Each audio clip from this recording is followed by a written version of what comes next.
नमस्कार. आज आपण 9व्या श्लोकाचा अर्थ जाणून घेणार आहोत. अशा प्रकारे जगत रचना इत्यादी सर्व कर्मे करीत असूनही भगवंत त्या कर्माच्या बंधनात का पडत नाहीत, हेच तत्व समजाविण्यासाठी भगवंत आता म्हणत आहेत. श्लोक 9. न च मान्तानि कर्माणि निबध्नन्ति धनंजय उदासीन वदासीन मसक्तन्तेषु कर्मसु. श्लोकाचा अर्थ: हे अर्जुना, त्या कर्मात आसक्ती नसलेल्या व उदासीनाप्रमाणे असलेल्या माझ्या परमात्म्याला ती कर्मे बंधनकारक होत नाहीत.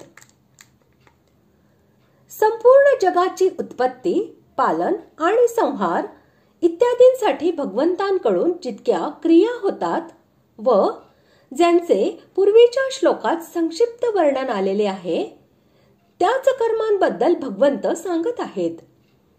भगवंत त्या कर्मामध्ये व त्यांच्या फलामध्ये कोणत्याही प्रकारे आसक्त होत नाहीत. फक्त आपल्या अध्यक्षतेखाली प्रकृतीकडून प्राण्यांच्या गुणकर्मानुसार त्यांची उत्पत्ती इत्यादीसाठी केल्या जाणाऱ्या क्रियांमध्ये कर्तृत्वाभिमान व पक्षपात यांनी रहित होऊन निर्लिप्त राहणे म्हणजे त्या कर्मांबद्दल उदासीन असल्याप्रमाणे स्थित राहणे हे होय. पूर्व श्लोकात भगवंतांनी म्हटले आहे की मी प्राण्यांची वारंवार रचना करत असतो. त्या रचनारूपी कर्मालाच येथे तानी या पदाने म्हटले गेले आहे. ते कर्म मला बांधत नाही, कारण त्या कर्म आणि त्यांच्या फलाशी माझा कोणताही संबंध नसतो.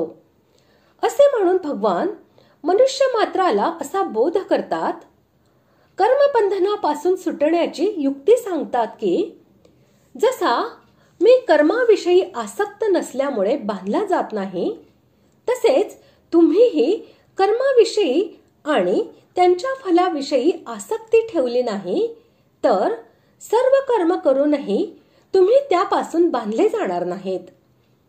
जर तुम्ही कर्माविषयी आणि त्यांच्या फलाविषयी आसक्ती ठेवली तर तुम्हाला दुःख भोगावे लागेल, वारंवार जन्मावे मरावे लागेल.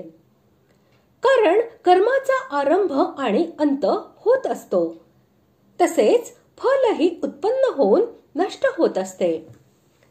परंतु कर्मफलाच्या इच्छेमुळेच मनुष्य बांधला जातो. ही किती आश्चर्याची गोष्ट आहे की कर्म आणि त्याचे फल तर राहत नाही, परंतु फलेच्छेमुळे बंधन मात्र राहते. तसेच वस्तू राहत नाही, परंतु वस्तूचा संबंध मात्र राहतो. संबंधी राहत नसतो, परंतु संबंध मात्र राहत असतो. अशा प्रकारे आज आपण 9व्या श्लोकाचा अर्थ जाणून घेतला.